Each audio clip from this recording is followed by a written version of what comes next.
Hey, hello, this is Professor Game, where we interview successful practitioners of games, gamification, and game thinking who bring us the best of their experiences to get ideas, insights, and inspiration to help us in the process of getting students to learn what we teach. And I'm Rob Alvarez. I work at IE Business School Publishing, where we create interactive and engaging learning materials. And today we have Altug Yilmaz. Altug, are you prepared to engage? Yes, Rob, I am engaged. Let's do this. So Altug is a professional gamification designer, and after graduating from Mathematical Engineering, he worked for Netron and BilgeAdam as a trainer. He was responsible for the Turkcell Educational platforms for more than 5 years at Turkcell Academy. He's the author of the first Turkish gamification book and Gamification Confederation's Turkey representative. He's blogging about gamification at his blog, and correct me, Altug, if I pronounce it wrong, but it looks like oyunlastirma.co. I'm expecting that will be in Turkish, right? Yes, it's Turkish, and you pronounce very well, man. He's also the only Turkish person who got invited to give a speech at Gamification World Congress 2016, which I was happy to assist in Spain a bit over a year ago. And he's also doing lecturing at the university and doing gamification consultancy for companies. So, Altug, let's get started with the first question. And we always like to know, what does a regular day with our guests look like? So what does it look like for you, Altug? Thanks, Rob, for invitation, and it's a very great pleasure to talk with you. I'm trying, like I say, I'm trying to gamify my all day, try to spread the gamification to Turkey. And for example, I'm not using business cards. Mostly, I'm giving book to people. This is my the book. Best business card ever. Yeah, for example, if the people buy my book, I say, if you didn't complete the read, I won't sign. This kind of gamifying process, I'm trying to add my life. But I don't. Actually more than 2 years. Actually, I quit my job from Turkcell Academy, and I started as at Bahçeşehir University in Istanbul for lecturing and doing lots of consultancy and speaking and workshops and doing some project for the early, let's call this way, I love it in English, early adapters of gamification at Turkey. There's no word for in Turkish for that.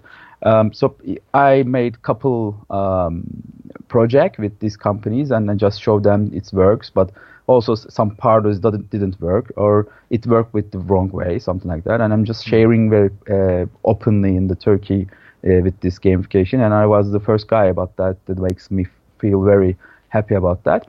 So actually there is no regular day. Someday I just woke up and go to the university. Someday, for example, today I went to company for some let's say internal idea portal, and it was all about gamification. So they used me as a jury. So we just gave the vote for the ideas, and it was all about the gamify of a process.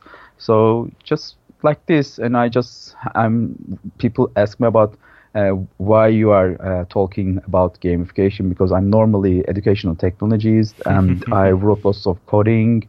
My background, and everyone in gamification area has some background. Some of them web developers, some of them human resources professionals, some of them other marketing or kind of background they have. I just say, the gamification is the one and only thing that I saw from corporate area to spread more people. So I'm trying to do that more than 2 years, and it's going quite well. Fantastic. Nice to hear that. So Altug, we want to make a shift here, and the next question I want to make to you is for you to tell us the story of what I like to call your favorite failure. That time when you were creating a game or gamification that perhaps it actually set you up for learning or for future success. Can you tell us that story, Altug? Yeah, like I told you, there is no certain 100% success gamification project in my idea, or 100% failure. There is some failure, there is some good success too. One of the biggest failure in my let's say this way, also for Turkish and gamification. If you say we are doing gamification of something, for example, people say we are not going to play that, or are we going to play something in the business area? We should selling things or taking some real job. We shouldn't play in the job area. So no having fun in the job, that's forbidden. Yeah, I think I saw some people like that, and they also forbidden to their some manager to forbidden to his players to play our trivia kind of gamify of educational system. So we started thinking with the game company, how we can make it to play them, because they're not open the game. They heard is a gamification. They just didn't open the our project. So I said, I think they are shy. I asked him why you didn't play that. He says, if people will say will see my name on the leaderboard or the game, and they will think, hey, look, for example, Mehmet is not working, he's playing. So we just switch this kind of thing with we think with the game company, and we put the branch name on that, not Mehmet, but let's say Istanbul or Ankara, kind of, So they started to represent without showing their name, but also the social pressure, Ankara just passed to Istanbul, so Istanbul started to so they had avatars. That's what they were using. Yes. I mean the leaderboard kind of with the avatars, and they started to at the beginning they shied and scared to see their name, but if you use the branch name, for example, they will easily engage without scaring, because they don't know who is playing that. But we put that, for example, almost 40 people represent their branch with the name like Istanbul, Ankara, Izmir. So they started to play at the beginning. Then they addicted about that. So we use some hook like, just Ankara passed you with 2 questions. Let's keep play end of the day, and you can earn something. This kind of push notification makes them very addictive. So it's quite well. I mean, it worked, and I realized that after that they can easily say, yeah, I played until the midnight. I played that. I'm not playing in the branch, but I play at home, something like that. Which would be the main learning that you got after that initial fail, when they said, we can't do this because people will say we're playing in the job? What would you recommend as a key learning that you got from that experience? At the beginning, we have to be, there's always think about personas, and this kind of personas, they are very shy, and they just want to be, scared other people or manager or this kind of thing. The leaderboard kind of social mechanics is maybe not for one first day.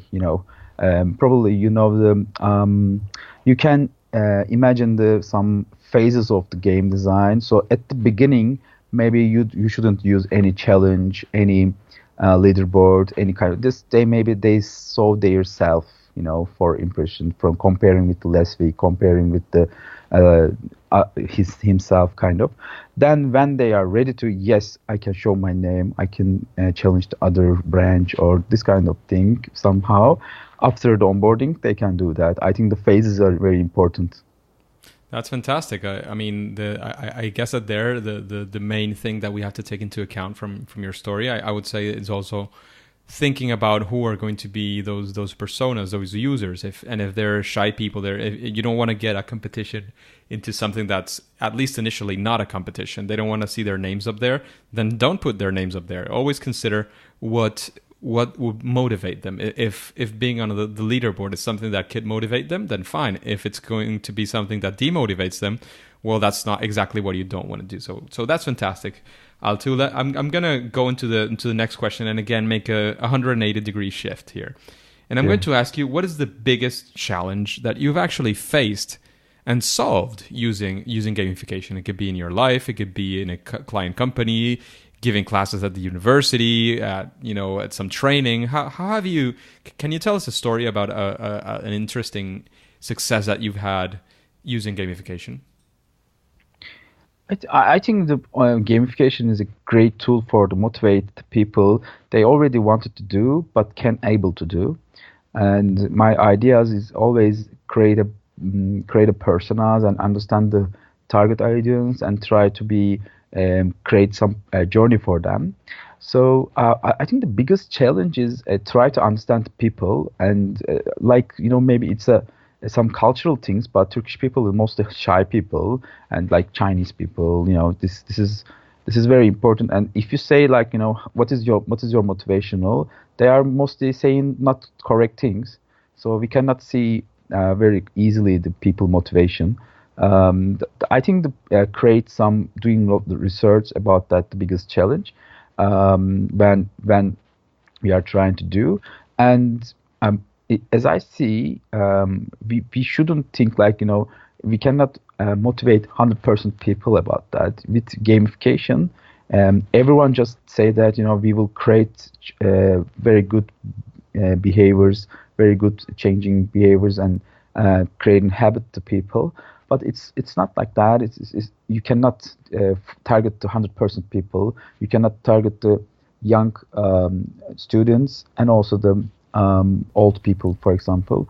I'm going to interrupt you here, and sorry about that. But can you think of a specific time when you found this and had a success when using all these strategies and introducing gamification, so that we can have a story and people can relate to the experience that you had and how you arrived to that success?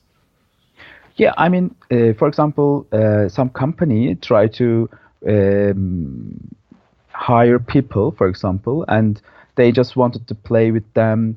They just wanted to create some journey for them, but they never think about the game thinking. And when they are trying to be, for example, let's create a game with you, play a game with you while we are interview with cards, kind of, they can easily change their behavior, and you can see some. Actually, they are doing, for example, some challenging things very easily, but they are very shy about to showing themselves and represent something with their self. And I think the game thinking, changing, you are volunteers. It's not like you are a discipline kind of thing. It's make you relax, and you can see the, let's say, the real personality on that. Thinking, using game thinking for the seeing the real characters and the motivation of the people, it's very easy with game. That's fantastic. That's very interesting. And I would like to ask you now if you have any process, any system that you use when you're creating a design for gamification, or when you're consulting using your skills for gamification. Do you follow any process, any system that you have or that you follow from somebody else? Actually, I'm using a very close methodology with the user experience design, because I already given lots of lesson about that. I'm given a lots of user experience classes. We are trying to create, for example, with the screen kind of gamification.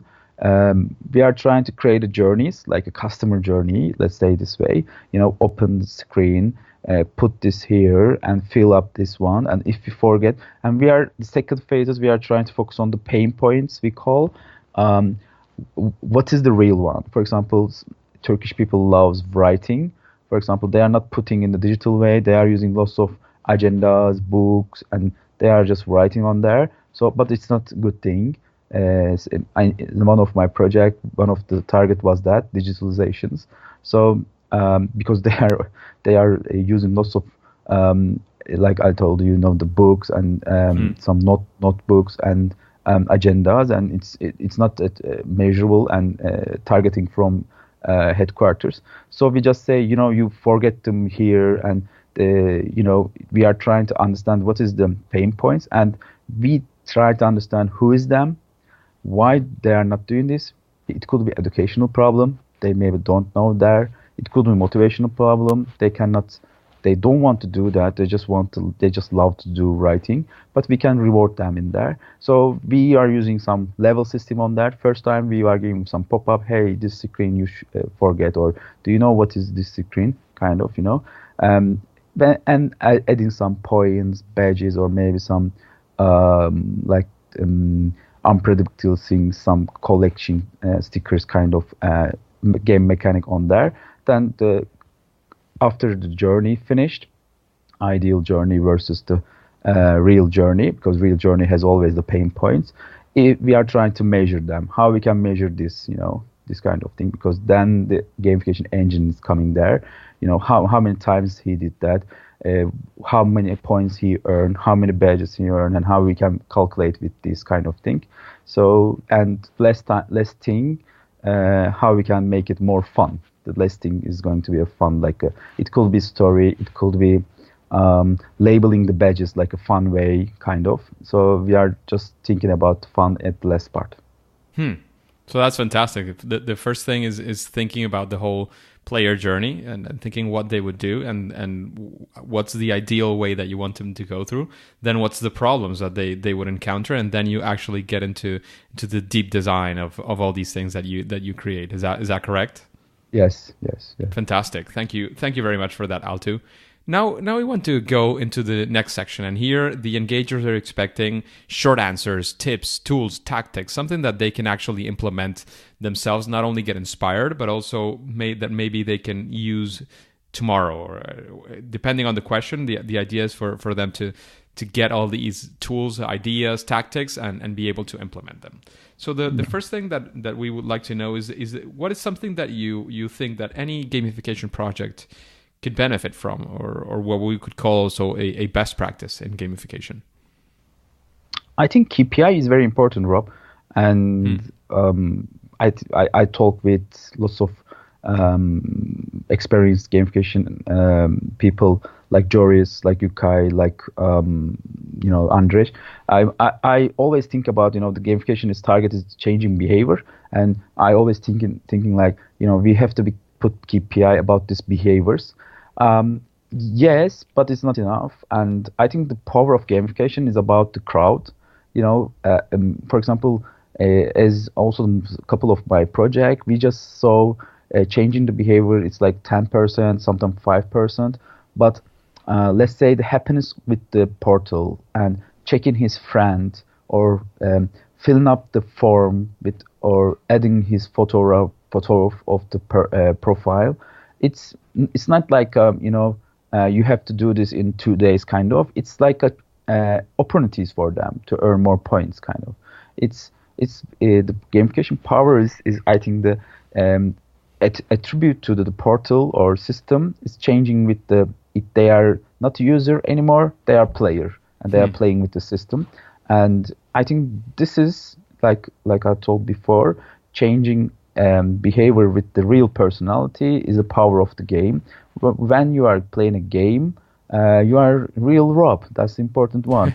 You are not real Rob while you are using a CRM, even not you are using some social media and computer, but you are playing.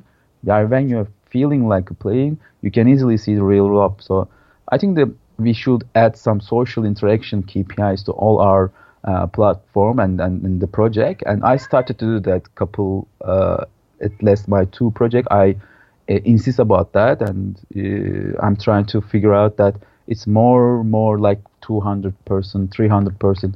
You can easily see the power of the gamification is a social interaction. If the project is not targeted social way. So the what you would name here as something that any gamification project will be, on one hand, the key performance indicators or KPIs, and on the other hand, including a social element so that people can interact amongst themselves, right? Yes. Fantastic. Altug, what's your favorite game? This is one of my favorite question, actually. In conferences, everyone says about, some of my friends says, your mom let you play too much. That's the reason why you became a gamification guru, kind of, So, actually, I'm not playing lots of game in my day. I'm sad, but I was playing World of Warcraft lots of time ago, and I love Warcraft kind of strategically games. So that I couldn't play a game on my mobile phone too much, but I love the game with the stories. That's I can say. So World of Warcraft would be probably one of your favorite games. Yeah. Is there anybody, Altu, that you would like interviewed in Professor Game that you haven't heard of before? That's a great question. I just read that and I really think about that more than a couple minutes. Actually, probably you heard when I started 3 years ago for gamification, I made a 24 interview for my Turkish book. So you can with 2 dice. Every chapter you finished, you dice that and you can read that. So I gamify that. So I have a 24 interview. I interviewed with BJ Fogg, for example. It was great. I really love to. I just love his approach. The behavior grid is great. And also I using that in my some project from Stanford, BJ Fogg, and also Nirayal. And Nirayal, yeah. Yeah, he's amazing. His hook model, and I think he's also I know that he's preparing Habit Summit, and Yukai Cho going to talk about that. I think I made an interview with him, and he says changing behavior in the positive way, gamification is going to be very powerful, and he believes in gamification too. So it could be very good for doing lots of good project with the hook model. I use hook model too. Absolutely. For mobile app, for example, kind of gamification. In that same line, Altu, if you had to recommend one book to the engagers, what book would that be and why? Actually, The Power of Habit is a very good book. The Power of Habit book is showing some loops for the people, and also I learn lots of things from Gamification by Design book, and also the Kevin Verba for the win. Yeah. There's three great books actually.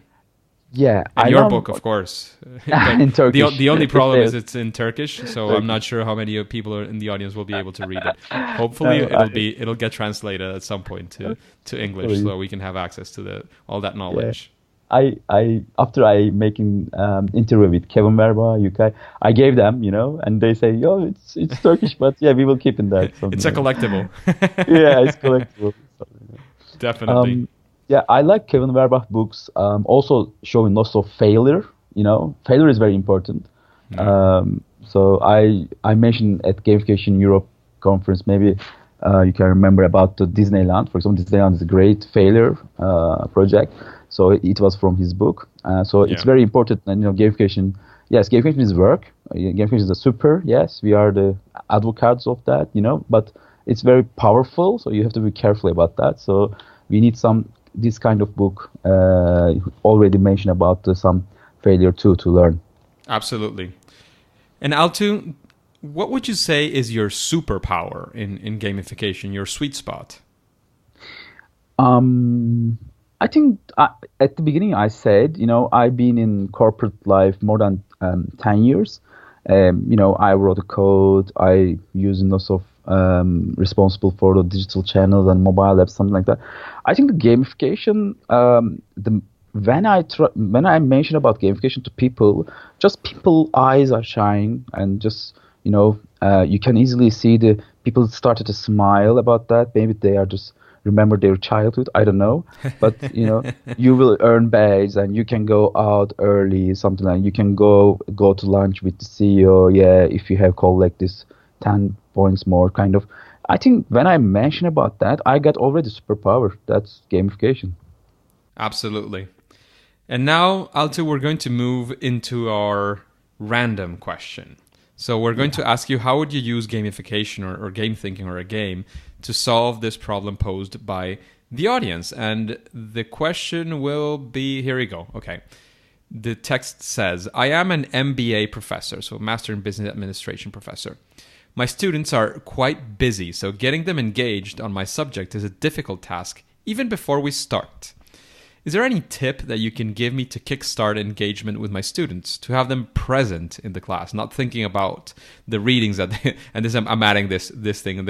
I've seen students thinking about the next class instead of being present in the class that they're right now. So is there any advice that you would give this MBA professor, Altu? It's actually I'm lecturing in university too, but let's say there is no one only good question or answer for that actually. But I can say, for example, I can motivate every as for example, if I see some student is not motivated about this some lesson, I say, you are going to be coming to with me to work and present and next week to audience. And if you can able to do that, it's not a punishment, it's a reward. If you can able to do that, you can come with me to do some conference. You can come to conference with me to present with the 100 people, something like that. So we are giving some motivational rewards for them to take them to the engaged class, and giving some, like, I like Gamification subs model. This I have, for example, my interview voices, for my book. I am sharing them. I say, I have interview, you can listen them, but I can give a reward for that if you will come to next week and do this homework or doing this present at this classroom. I can give you, and it's other one says that, what about next week? I like to do that. I really love to take your book interview, something like that. I'm using this kind of interesting rewards, let's say this way. Fantastic. So very interesting way of rewarding the students is to invite them to participate in some conference or some talk that you could have in the future as an intrinsic reward. Yeah, I mean, you can see from YouTube, I got already videos on that. I am doing the talking at the conference, and some part of it, some of my questions, some of my students coming up and doing that, they create a motivational for a couple of weeks, 2 weeks, 3 weeks, they are motivated about that. Fantastic. So let's connect that YouTube channel to one of the questions, and it's, how can we connect with you, Altug? Can you give us your, I don't know, some social media or your YouTube channel? How can you reach you if the engagers want to ask you a question? Yeah, so I use Twitter, and if you search like RARCAN, and my name is Altug, AL2UG, you can reach me, and I can share my Gmail, ARCANALTUG@gmail.com. Wow, and thank you very much for that. Yeah, I'm very happy to have emails, and I can easily answer with the people about gamification or whatever they like to talk. So I'm still in the flow, like, let's say this way, and that was one of the best part of the gamification, make an interview with the professor game. Thanks for that. You're very kind, Altug. Well, now it's time to give your final piece of advice, and I always try to ask our guests to orient this advice, especially to those engagers who have never used gamification to engage their audiences, their learning audiences.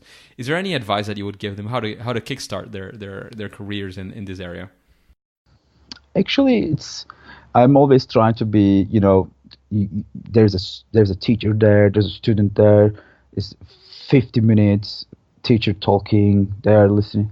It's not a good way to do that. I think more questions, and maybe like I told you, the students prepare to present. If you present, it means that you are already learned that, and they can create questions to ask each other.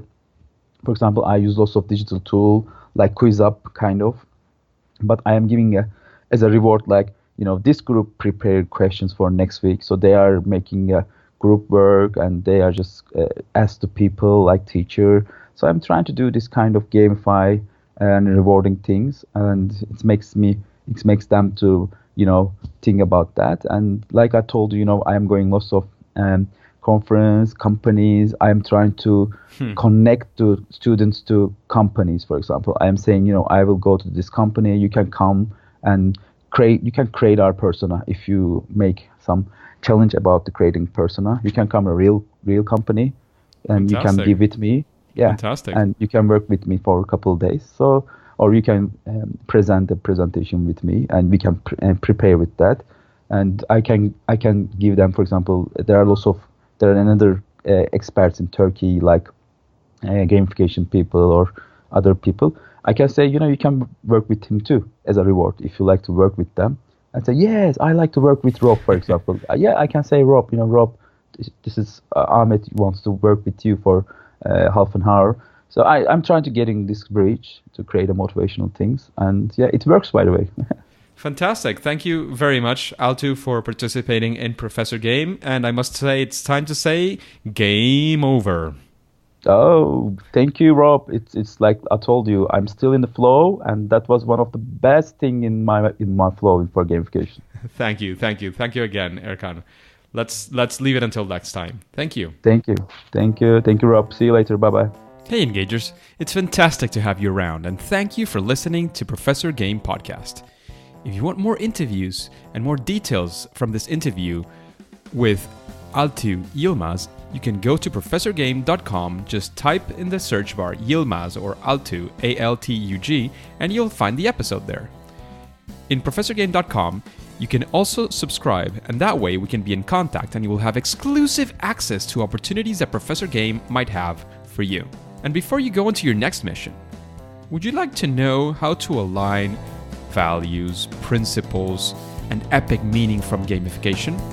Then you have to listen to Juliet, Denny, and the next episode of Professor Game. See you there!